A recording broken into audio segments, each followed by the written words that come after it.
Most drivers think running slightly lower tire pressure is safer. Softer ride, more grip, more control, that's what people believe. But that one assumption is quietly destroying tires every single day because running 28 PSI, or anything in that low range, doesn't protect your tires. It slowly breaks them down from the inside out, and by the time you notice the damage, it's already too late. The mistake almost everyone makes. Every day, millions of drivers check their door sticker, see 32 PSI, and think that 28 or 30 is close enough. It feels harmless, just a few pounds lower, right? Some even intentionally drop their pressure because the ride feels smoother, more comfortable, or because someone once told them it improves grip. And yes, at low speeds on loose gravel or soft dirt, that's true, lower pressure increases contact area. But on paved roads at highway speeds, it's a completely different story. That same soft, comfortable feeling is your first warning sign that the tire isn't working the way it was designed to. Lower pressure doesn't protect the tire. It quietly tears it apart from the inside, mile after mile, until one day it fails without warning. Why lower PSI feels safer, but isn't? At first, lower pressure feels great. The softer tire absorbs small bumps and makes the ride quieter. Steering feels smoother, and on light turns or in a parking lot, you might even think you have more grip. But that comfort is coming from the tire flexing more than it should.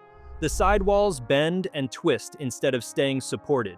The tread patch, the part that actually touches the road, flattens and widens slightly, which feels stable at slow speed, but makes the tire unstable as speed increases. What you're feeling isn't better control, it's the tire distorting under load. The structure that's supposed to carry thousands of pounds of weight is now bending, heating, and wearing itself out. It's comfort that comes with a hidden cost, and that cost is safety and longevity. At 28 pounds per square inch, the average passenger car tire is underinflated by about 15 to 25%. That might not sound like much, but it completely changes the physics of the tire. With every rotation, the sidewalls flex deeper than they were engineered to. That flexing generates friction inside the tire, and friction equals heat.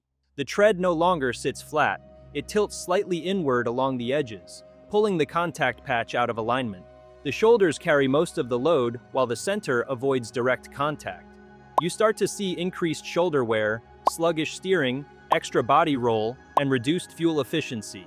At this point, your tires are doing extra work just to stay in shape. The material fatigue multiplies with every mile, slowly damaging the internal cords and weakening the rubber bonds inside the casing.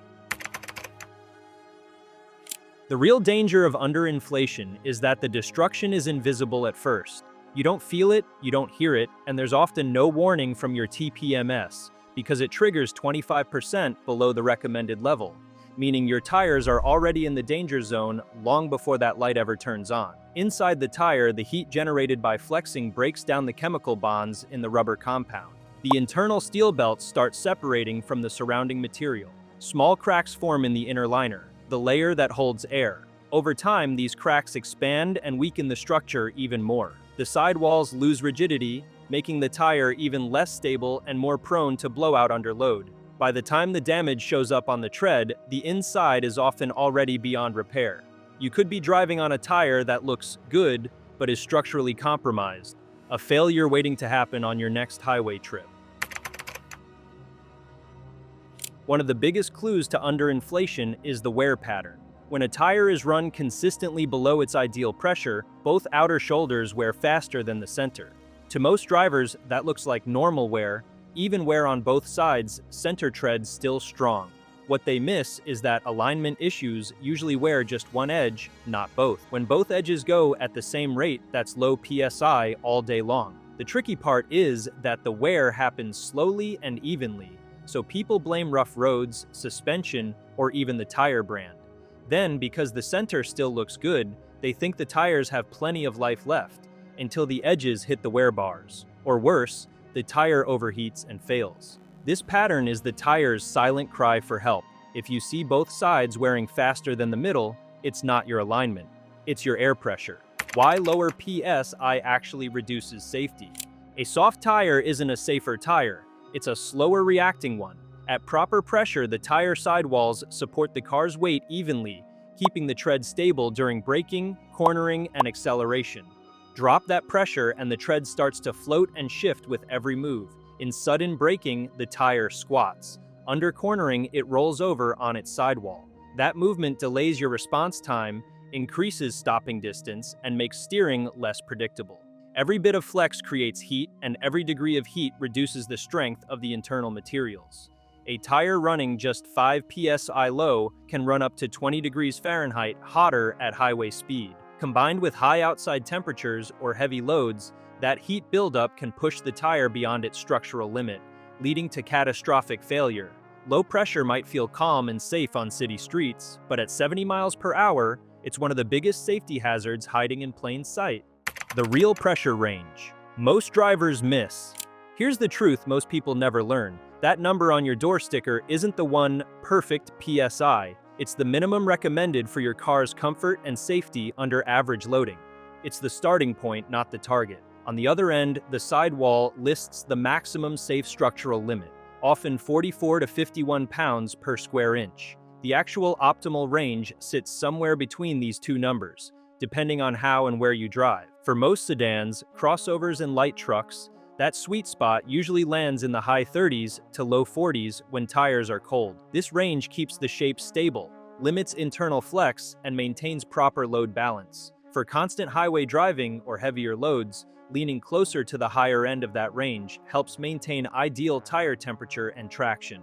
The goal isn't to max out the pressure, it's to give the tire the shape and stiffness it needs to do its job efficiently and safely. When your tire is properly inflated, or even slightly above the door sticker number, but still within the safe range, everything about its function improves. The sidewalls become structurally supported, reducing flex and keeping heat buildup in check. The tread lays flat against the road surface, which balances wear, maximizes grip, and minimizes rolling resistance. That means better fuel economy, sharper handling, shorter stopping distances, and longer tire life. Contrary to popular belief, a properly inflated tire doesn't make the ride harsh. It makes it precise. The suspension, not the tire, is designed to handle comfort. Your tire's job is control, stability, and safety. A firm tire allows your car's suspension to do its job right, while a soft tire forces the rubber to do both, and that's when things go wrong. Why this mistake is so common. So why do so many drivers continue running 28 or 30 PSI thinking it's safe? Because they judge by feel. A cushioned ride feels better than a crisp one, and human instinct equates softer with safer.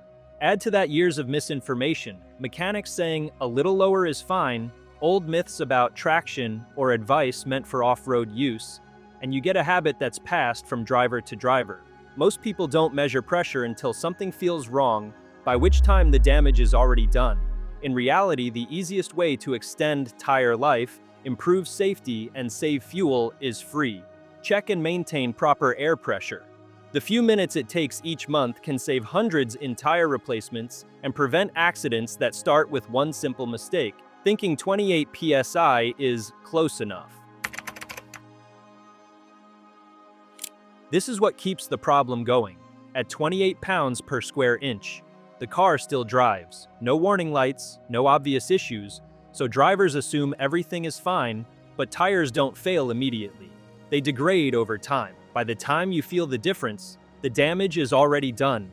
If you want to avoid this completely, stop running in the 20s for normal driving. Set pressure based on cold PSI, not guesswork. Stay within the tire's safe operating range. Adjust for load and temperature when needed. Check pressure regularly, not just when something feels off. Do this consistently, and you eliminate one of the biggest hidden causes of premature tire wear. Most drivers don't destroy their tires because they're careless. They do it because they follow habits that feel safe, but aren't. Running 28 PSI might feel smoother, it might feel more comfortable, but over time, it's one of the fastest ways to shorten tire life, reduce performance, and increase risk. Because your tires don't care what feels right, they care what supports them properly. And the difference between a tire that lasts 60,000 miles and one that's done at 30 can come down to just a few PSI. If you want more real-world car advice like this, the kind most drivers never hear, subscribe to CarSplainer. Because the difference between wasting money and driving smart usually comes down to what you know before something goes wrong.